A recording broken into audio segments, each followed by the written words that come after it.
warahmatullahi wabarakatuh.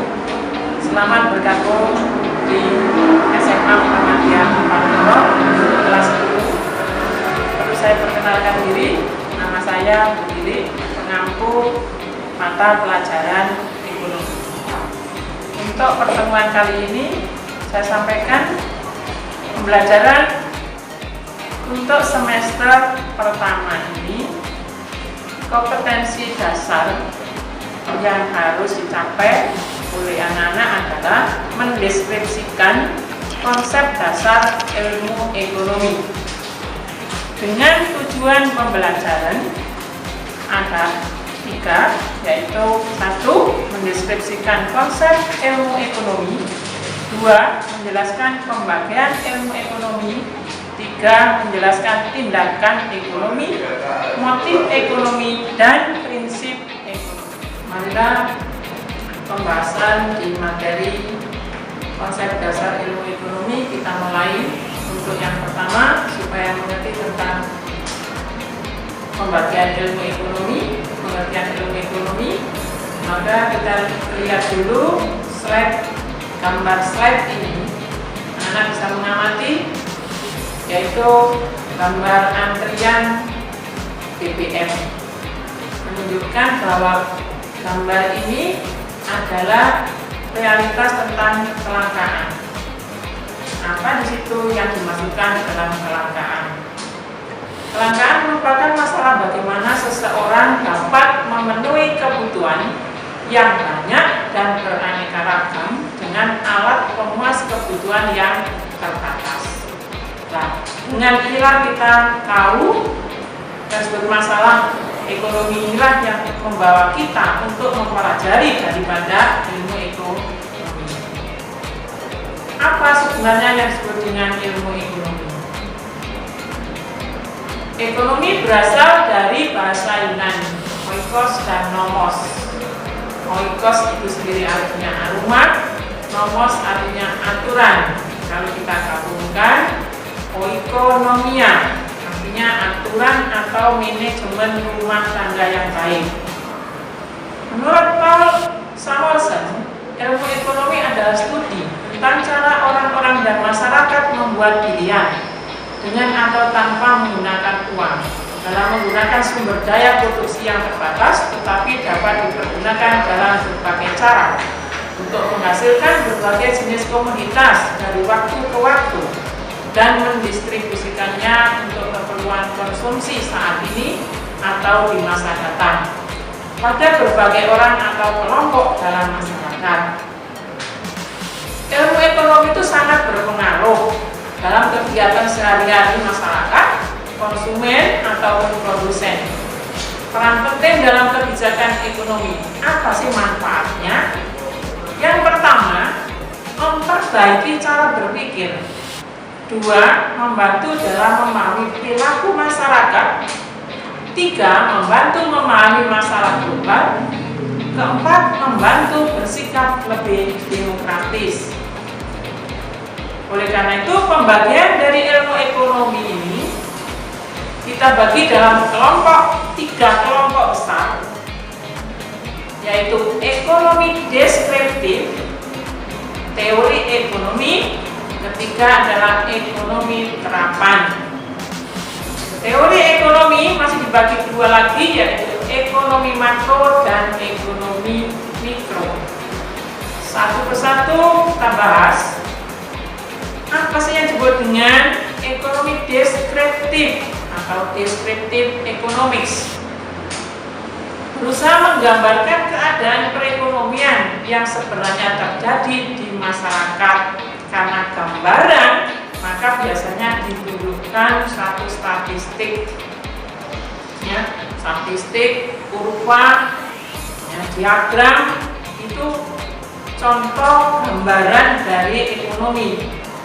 Contohnya, jumlah pengangguran di Indonesia. Nah, kondisi ini bisa digambarkan dengan kurva atau statistik. 2. Teori ekonomi. Economic theory merupakan kumpulan asas dan hukum ekonomi yang digunakan sebagai dasar melaksanakan kebijakan ekonomi teori. Ekonomi terbagi atas, ekonomi teori ya, terbagi atas dua tadi, ekonomi makro dan ekonomi mikro. Yang disebut ekonomi makro itu meneliti fenomena ekonomi yang luas, seperti tingkat pengangguran, pertumbuhan ekonomi, inflasi, dan tingkat harga. Sedangkan ekonomi mikro mempelajari perilaku hidup, perilaku individu ya, perilaku individu dan perusahaan dalam membuat suatu keputusan untuk mengalokasikan sumber daya yang terbatas. Yang ketiga yaitu ekonomi terapan, applied economics. Dipandang sebagai sarana untuk solusi bagi masalah-masalah praktis. Jadi itu adalah contohnya ekonomi pembangunan, ekonomi pertanian, itu applied economy. Dari berbagai macam ilmu ekonomi tadi, macam-macamnya, maka bisa dibagi-bagi dalam cabang ilmunya, yaitu ada 8 cabang ilmu ekonomi. Untuk yang pertama, ilmu ekonomi moneter, membahas tentang uang, perbankan, dan lembaga keuangan. Ilmu ekonomi publik membahas tentang kebijakan pemerintah dalam perekonomian, contohnya APBN, APBD. Ilmu ekonomi industri membahas interaksi berbagai perusahaan dalam suatu industri, bagaimana kinerja perusahaan, bagaimana persaingan usaha atau kompetisinya. Yang keempat, ilmu ekonomi internasional membahas tentang kegiatan perekonomian antar bangsa, antar negara, ya, bagaimana aliran investasi antar negara, neraca pembayaran, neraca perdagangan. Yang kelima, ilmu ekonomi regional membahas tentang interaksi ekonomi antar wilayah dan proses perkembangan suatu wilayah. Keenam, ilmu ekonomi sumber daya alam. Ketujuh, ilmu ekonomi sumber daya manusia. Kedelapan, ilmu ekonomi syariah. Pembahasan berikutnya adalah tindakan ekonomi, motif ekonomi, dan prinsip ekonomi. Apa yang disebut dengan tindakan ekonomi adalah setiap usaha manusia yang dilandasi oleh pilihan yang baik dan paling menguntungkan. Tindakan ekonomi rasional, tindakan ekonomi irasional. Ya, tindakan ekonomi rasional itu adalah tindakan usaha manusia yang dilandasi oleh pilihan yang baik dan paling menguntungkan. Itu namanya rasional. Kalau tindakan ekonomi irasional itu tindakan usaha manusia yang dilandasi oleh pilihan yang baik dan paling menguntungkan, tapi belum tentu ada satu kerugian. Kedua, motif ekonomi. Apa yang dengan motif ekonomi? Alasan ataupun tujuan dari seseorang sehingga bisa melakukan satu tindakan ekonomi. Di sini bagi dua, motif ekonomi itu ada secara intrinsik dan ekstrinsik. Yang disebut dengan motif intrinsik, keinginan untuk melakukan tindakan ekonomi atas kemauan sendiri. Kalau motif ekstrinsik adalah keinginan untuk melakukan tindakan ekonomi atas dorongan orang lain. Jadi jenis-jenis motif ekonomi itu ada 4. Yang pertama, keinginan untuk memenuhi kebutuhan. 2, keinginan mendapatkan satu kekuasaan. 3, keinginan mendapatkan penghargaan. Yang keempat, keinginan untuk meningkatkan kesejahteraan orang lain atau sering disebut dengan berbuat sosial. Indikator yang ketiga yaitu tentang prinsip ekonomi.